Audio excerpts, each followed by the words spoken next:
SV6 news కు స్వాగతం. ముందుగా హెడ్లైన్స్. 64 కోట్ల కుంభకోణం, దర్యాప్తుకు 250 కోట్లు. మళ్లీ వార్తల్లోకి. Bofors case. మే నెలలో తల్లికి వందనం అమలు, మంత్రి లోకేష్. ఎమ్మెల్సీ ఎన్నికల్లోనూ చంద్రబాబు రెగ్గింగ్, జగన్. చంద్రబాబు ఒక కాళేశ్వరం విషయంలోనే కాదు, మాజీ మంత్రి ఎమ్మెల్యే హరీష్ రావు. బోఫోర్స్ లంచం కుంభకోణం దర్యాప్తులో ఇది కొత్త మలుపు కానుంది. ఈ కుంభకోణంలో కీలకమైన సమాచారం సేకరించేందుకు CBI American private investigation Michael హెర్షమన్ను గతంలోనే అభ్యర్థించగా అతడు సానుకూలంగా స్పందించాడు. అనంతరం దీనికి సంబంధించిన సిబిఐ అమెరికా అధికారులకు పలుమార్లు లేఖలు పంపినా స్పందన రాలేదు. తాజాగా మైకల్ హెర్షమన్ నుంచి సాక్ష్యం సేకరించేందుకు కీలక ముందడుగు పడింది. ఇటీవల భారత హోంశాఖ నుంచి అమెరికా యుఎస్ఏకు న్యాయపరమైన అభ్యర్థన లేక లెటర్ రొటేటరీ పంపిందేకు సిబిఐకు అనుమతి లభించింది. తల్లికి వందనం పథకాన్ని రాష్ట్ర ప్రభుత్వం ప్రతిష్టాత్మకంగా ప్రవేశపెడుతుందని మంత్రి నారా లోకేష్ తెలిపారు. శాసనసభలో ఆయన మాట్లాడారు. తల్లికి వందనం పథకానికి సంబంధించిన మార్గదర్శకాలను త్వరలోనే ఇస్తాం. బడ్జెట్లో 9,407 కోట్లు ఈ పథకానికి కేటాయించాం. మే నెలలో తప్పనిసరిగా ఇంట్లో ఎంతమంది చదువుకునే బిడ్డలుంటే అంతమందికి ఈ పథకాన్ని వర్తింపజేస్తామని నారా లోకేష్ చెప్పారు. ఇష్యూ పైన మాట్లాడుకునేవారు, చట్టాలపైన చర్చ జరిగేది, ప్రజలకు ఏం కావాలో అదే చట్టసభలు, అలాంటి చట్టాలే చట్టసభలు చేశారు. అధ్యక్ష ఇది నాకు రెండో అవకాశం అధ్యక్ష. గతంలో కౌన్సిల్లో చేశాను, ఈరోజు శాసనసభకు వచ్చాను అధ్యక్ష. కానీ అధ్యక్ష ప్రతిపక్షం చేయాల్సిన బాధ్యత, వాళ్ళపైన ఉన్న బాధ్యత అంటే ప్రజలు వాళ్ళు గెలిపించారు 11 స్థానాల్లో, ప్రతిపక్ష చేయాల్సిన బాధ్యత కూడా వాళ్ళు చేయకుండా ప్రతిసారి వచ్చి గవర్నర్ గారి స్పీచ్ని కూడా డిస్టర్బ్ చేసి, ఇప్పుడు గవర్నర్ గారిని మనం గౌరవంగా పిలుస్తాం, ఆహ్వానిస్తాం 2 సభల్ని ఉద్దేశించి మాట్లాడేది, కానీ ఆయన్ని కూడా అవమానపరిచే విధంగా చేసి, గతంలో మేము కూడా ధర్నా చేసాం, కూటమి సభ్యులు ధర్నా చేసాం, బెంచెస్ దగ్గర ధర్నా చేసాం. ఏనాడు పోడియం దగ్గరికి మేము రాలేదు. గవర్నర్ గారు ఉన్నప్పుడు ఏనాడు పోడియం దగ్గరికి మేము రాలేదు. ఆ రోజు మేము చాలా డిస్కస్ చేసి గవర్నర్ గారిని గౌరవించాలి, మనం రాకూడదని ఉందాతన్నదో ఆ లైన్, ఆ లక్ష్మణ్ రేఖ ఏదైతే గీసామో మేము దాటలేదు అధ్యక్ష. అధ్యక్ష నేను కూడా కొత్త మెంబర్ని, ఎస్పెషల్లీ అసెంబ్లీలో కొత్త మెంబర్ని అధ్యక్ష. రూల్స్ నేను కూడా తెలుసుకుంటున్నాం అధ్యక్ష. జనరల్గా మనోహర్ గారు ఇక్కడ ఉన్నారు, ఫరూక్ గారు కూడా ఇక్కడ ఉన్నారు, గతంలో స్పీకర్లుగా చేశారు. పార్లమెంట్ మనకి ప్రెసిడెన్స్, జనరల్ డిస్కషన్లో పార్లమెంట్ ప్రెసిడెన్స్గా తీసుకుంటారు అధ్యక్ష. అధ్యక్ష directions by speaker of Lok Sabha క్లియర్గా ఉంది. దాంట్లో చాలా స్పష్టంగా 121(c)లో చాలా స్పష్టంగా shall have at least a strength equal to క్వారం fix to constitute a sitting of the house, that is 1/10 of the total number of members of the house. మీరే చెప్పారు అధ్యక్ష, ఇది ఉంది. ఇంతేకాకుండా సేమ్ డైరెక్షన్స్ మనం ఐ థింక్ మనోహర్ గారు స్పీకర్గా ఉన్నప్పుడు తీసుకున్నాం అధ్యక్ష. ఆ బుక్లో కూడా చాలా స్పష్టంగా ఎగ్జాక్ట్ మనం కండిషన్స్ ఫర్ రికగ్నిషన్లో చాలా స్పష్టంగా చెప్తాం జరిగింది అధ్యక్ష. అంతేకాకుండా అధ్యక్ష ఎమ్మెల్సీ ఎన్నికల్లో సీఎం చంద్రబాబు రిగ్గింగ్ చేశారని వైసీపీ అధినేత జగన్ ఆరోపించారు. అసలు ఎమ్మెల్సీ ఎన్నికల్లో రిగ్గింగ్ చేసేవాళ్ళని చరిత్రలో ఎవరైనా చూశారో? చంద్రబాబు చేశారు. ఉత్తరాంధ్ర టీచర్లు, ఓటర్లు ప్రభుత్వానికి బుద్ధి చెప్పారు. టీడీపీ నుంచి 10 మందిని లాగుతున్నామని మా వాళ్ళు చెప్తే వద్దని చెప్పా అని పేర్కొన్నారు. నిజంగా అసలు వీళ్ళు మనుషులేనా అని అడుగుతామని నేను.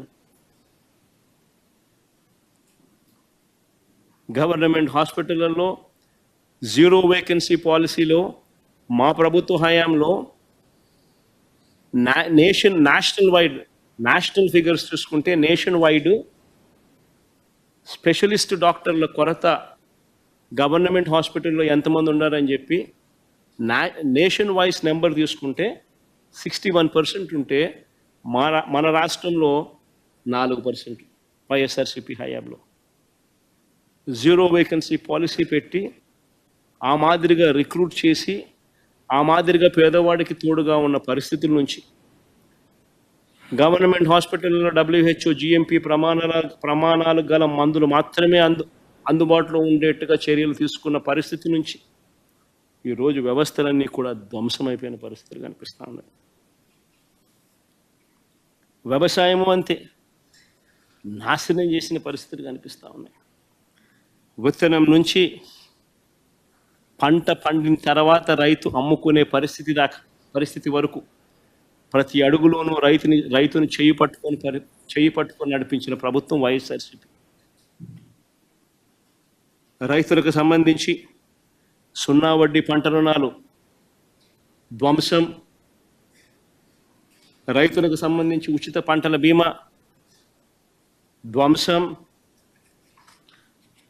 సీజన్ ముగిసేలోగానే రైతులకు ఇన్పుట్ సబ్సిడీ ఇచ్చే కార్యక్రమం.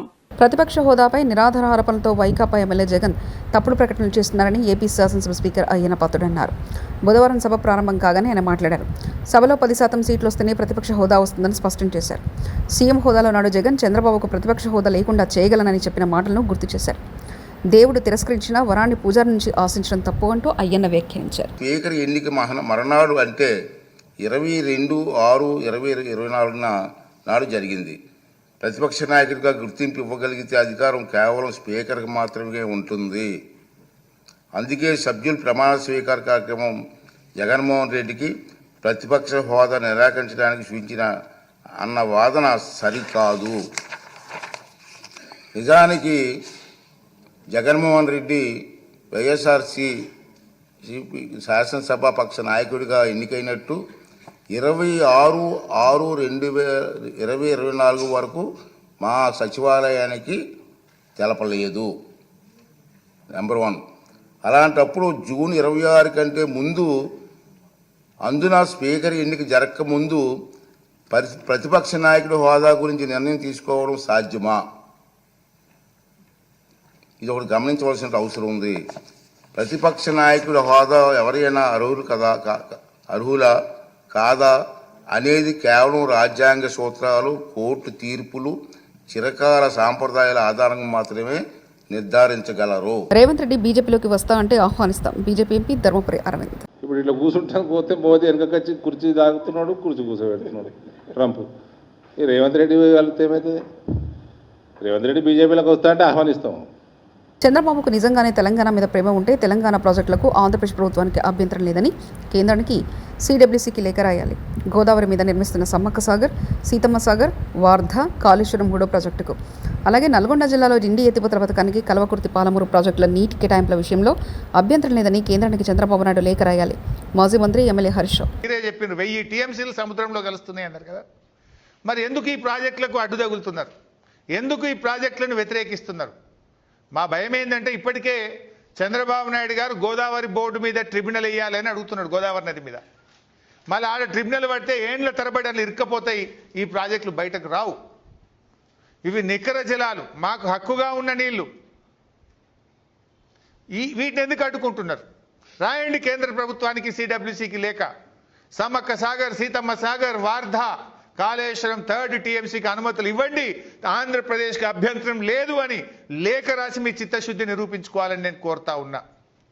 అదేవిధంగా మీ దత్తత జిల్లా, వలసల జిల్లా, ఫ్లోరైడ్ జిల్లా అయినటువంటి మహబూబ్ నగర్, నల్గొండ జిల్లాలకు నిర్మిస్తున్నటువంటి పాలమూరు ఎత్తిపోతల పథకానికి, దిండి ఎత్తిపోతల పథకానికి, కల్వకుర్తికి 40 టీఎంసీల నీటి కేటాయింపు విషయంలో మాకు అభ్యంతరం లేదు అని కేంద్ర ప్రభుత్వానికి లేఖ రాసి మీ చిత్తశుద్ధి నిరూపించుకోవాలని చెప్పి నేను కోరుతా ఉన్నా.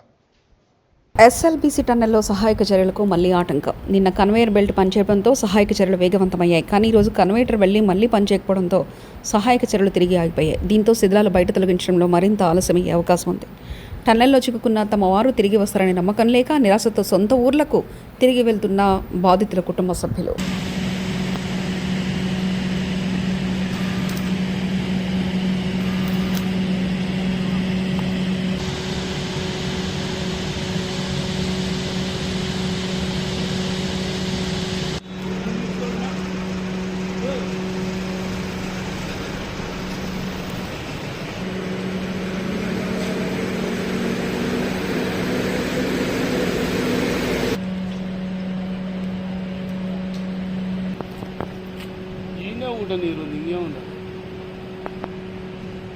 బీసీ వాదాన్ని గ్రామానికి తీసుకెళ్తామని ఎమ్మెల్సీ తీన్మార్ మల్లన్న అలియాస్ చింతపండు నవీన్ పేర్కొన్నారు. మీడియాతో ఆయన మాట్లాడారు. బీసీ వాదం తెలంగాణలో బలపడ్డ సూచనలు కనిపిస్తుంది అన్నారు.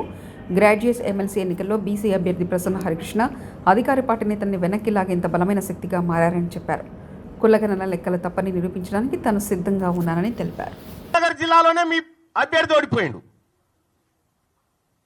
మీరు సిట్టింగ్ ఎంపీగా ఉన్న మల్కాజ్గిరిలో ఒక్క సీట్ రాలే. ఇవాళ మీరు కరెక్ట్ గా పనిచేసినంటే 6 నెలల పాటు కరెక్ట్ గా కాంగ్రెస్ పార్టీ విధానాల కోసం పనిచేసినంటే ఆ 8 సీట్లు కూడా కాంగ్రెస్ పార్టీకి వస్తే ఇలా నరేంద్ర మోడీ ప్రభుత్వమే లేదు కేంద్రంలో. పరోక్షంగా మీరు సహకరించుకుంటా ఇవాళ కాంగ్రెస్ పార్టీని ఖతం చేసేటువంటి ఉద్దేశంతో మీరు ముందుకు పోతా ఉన్నారు. మీరు పొండి మీ విధానాలు కూడా అర్థమవుతా ఉన్నాయి. నిన్నగాక మొన్న కాంగ్రెస్ పార్టీ ఎమ్మెల్సీ అభ్యర్థి నరేందర్ రెడ్డి గారు ఆయన ఎన్నికల ప్రచారానికి పోయి ఈయన గెలిచినా గెలవకపోయినా ఒకటే అని చెప్పి, ఈయన గెలిచినా గెలవకపోయినా ఒకటే అని చెప్పే, మరి నరేంద్ర మోడీ గారు బొమ్మ పెట్టుకున్నటువంటి బీజేపీ అభ్యర్థి ఆడ గెలుస్తా ఉన్నాడు. ఇంకో టీచర్ ఎమ్మెల్సీ ఎన్నికల్లో భారతీయ జనతా పార్టీ ఒక బీసీ బిడ్డకు టికెట్ ఇచ్చి ఫస్ట్ ప్రియారిటీలో టీచర్ ఎమ్మెల్సీ గెలిచి ఆ ఇంపాక్ట్ తోటి పట్టభద్రుల ఎమ్మెల్సీ ఎన్నికలు కూడా గెలుస్తా ఉంది. మీరు జిల్లాలు మొత్తం ఈ మెదకు, ఆదిలాబాద్, నిజామాబాద్, కరీంనగర్ పిట్ట తిరిగి నడుదిరిగి ఎమ్మెల్సీ ఎన్నికలు ఏంది ఫలితం?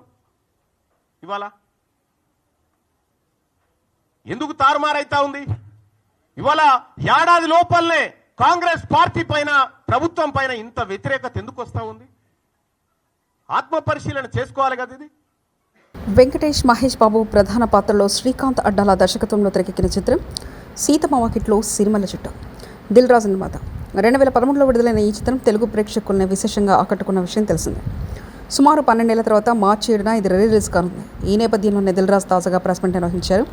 సినిమా కోసం ఇప్పటికే 10 థియేటర్స్లో ఫుల్ అయ్యాయని, మంచి కంటెంట్ ఉంటే థియేటర్లు చూడడానికి ప్రేక్షకులు ఎప్పుడూ ముందుంటారన్నారు. చూసేశారు, అయినా ప్రేక్షకులు రావడానికి ఇంట్రెస్ట్ చూపిస్తున్నారంటే ఒక మంచి కాంటెంట్ మళ్ళీ వెళ్దామని వస్తున్నారు. అలాగే మహేష్ బాబు గారు అభిమానులు కావచ్చు, వెంకటేష్ గారు అభిమానులు కావచ్చు, థియేటర్కి వెళ్ళి ఈ సినిమాని ఒక ఆ బ్రదర్స్ మధ్య ఉన్న మూమెంట్స్ని ఎంజాయ్ చేద్దామని ఇన్ని థియేటర్లు ఫుల్ చేశారంటే చాలా హ్యాపీగా ఉంది. హ్యాపీ కంటే హ్యాపీనెస్తో పాటు నాకు ఐడియాలజీ, ఓహో అంటే మనం మంచి సినిమాలు తీయటానికే ఫైట్ చేయాలి, ప్రేక్షకులు థియేటర్కి వస్తారని రిలీజులు కూడా ప్రూవ్ చేస్తున్నాయి. సిద్దిపేట నియోజకవర్గం చిన్న కోడూరు మండలం చంద్లాపూర్లోని రంగనాయక సాగర్ ప్రాజెక్టును సందర్శించారు మాజీ మంత్రి ఎమ్మెల్యే హరీష్ రావు. రంగనాయక సాగర్లోని కాళేశ్వరం పంప్ హౌస్ల ద్వారా నీటిని విడుదల చేసేందుకు ఉత్తమ్ కుమార్ రెడ్డికి ధన్యవాదాలు తెలిపారు. నా కోరిక మేరకు 1 టీఎంసీ నీటిని ఉత్తమ్ కుమార్ రెడ్డి విడుదల చేశారు. గత ప్రభుత్వం చేసిన మంచి పనులను కాంగ్రెస్ ప్రభుత్వం తుడిచిపెట్టాలని చూస్తుంది, ప్రజలకు నష్టం చేయకూడదు. ఎస్ఆర్ఎస్పీ స్టేజ్ 2లో తుంగతుర్తి, కోదాడ, సూర్యాపేట, భూపాలపల్లి ప్రాంతాల్లో పంటలు ఎండిపోతున్నాయి. ఎస్ఆర్ఎస్పీ నీరు తగ్గించినప్పుడు కాళేశ్వరం ద్వారా 2 పంటలకు సాగునీరు విడుదల చేశాం. కాళేశ్వరంలో 15 రిజర్వాయర్లు బాగున్నాయి, 23 కిలోమీటర్ల టన్నెళ్లు బాగున్నాయి, 19 సబ్స్టేషన్లు బాగున్నాయి, 21 హౌజులు బాగున్నాయి, ఫ్రైజర్ మైన్లు బాగున్నాయి. దానిపైన స్పందించి ఈరోజు అనంతగిరి రిజర్వాయర్ నుంచి 1 టీఎంసీ నీళ్లను రంగనాయక సాగర్ రిజర్వాయర్లోకి పంపు చేస్తున్నందుకు, మరి మా లేఖపై స్పందించినందుకు ఉత్తమ్ కుమార్ రెడ్డి గారికి ధన్యవాదాలు తెలియజేస్తూ, ఈరోజు ఒక విషయంలో ప్రభుత్వం కళ్ళు తెరవాలి. అంటే గత ప్రభుత్వం చేసిన మంచి పనులను తుడిచిపెట్టాలనో, ఆ పనులను పక్కకు పెట్టాలనే ప్రయత్నంతో ప్రజలకు నష్టం చేయొద్దని నేను ప్రభుత్వాన్ని కోరుతా ఉన్నా. ఈరోజు ఎస్ఆర్ఎస్పీ స్టేజ్ 2 కింద అటు తుంగతుర్తి గాని, సూర్యాపేట గాని, కోదాడ గాని, అదేవిధంగా ఎస్ఆర్ఎస్పీ ప్రాజెక్టులో భాగంగా భూపాలపల్లిలో గాని చాలా చోట్ల పంటలు ఎండిపోతా ఉన్నాయి. గతంలో కాళేశ్వరం ద్వారా నీళ్లు విడుదల చేసి ఎస్ఆర్ఎస్పీ నీళ్లు తగ్గినా కూడా 1 ఎకరా కూడా ఎండకుండా బీఆర్ఎస్ ప్రభుత్వంలో 2 పంటలకు కూడా నీళ్లు ఇచ్చాం. ఇలా కాళేశ్వరం ప్రాజెక్ట్ అంటే 3 బ్యారేజీలు, 15 రిజర్వాయర్లు, 19 సబ్స్టేషన్లు, 20 కిలోమీటర్ గ్రావిటీ కెనాలు, 98 కిలోమీటర్ల ప్రెషర్ మెయిన్ పైప్ లైను, 530 మీటర్ల ఎత్తు లిఫ్టు, 141 టీఎంసీల రిజర్వాయర్ల సామర్థ్యం, ఇదంతా కాళేశ్వరం. వీటన్నిటి సమాహారం కాళేశ్వరం ప్రాజెక్టు. వీటన్నింటిలో 15 రిజర్వాయర్లు బాగున్నాయి, 203 కిలోమీటర్ల టనల్ బాగుంది, 1531 కిలోమీటర్ల గ్రావిటీ కెనాల్ బాగుంది, 19 సబ్స్టేషన్లు 400 kV బాగుంది. 64 కోట్ల కుంభకోణం, దర్యాప్తుకు 250 కోట్లు. మళ్లీ వార్తల్లోకి బోఫార్స్ కేసు. మే నెలలో తల్లికి వందనం అమలు మంత్రి లోకేష్. ఎమ్మెల్సీ ఎన్నికల్లోనూ చంద్రబాబు రెగ్గింగ్ జగన్. చంద్రబాబు ఒక కాళేశ్వరం విషయంలోనే కాదు, మాజీ మంత్రి ఎమ్మెల్యే హరీష్ రావు. ఇవి బులెటిన్ విశేషాలు. చూస్తూనే ఉండండి SV6 న్యూస్.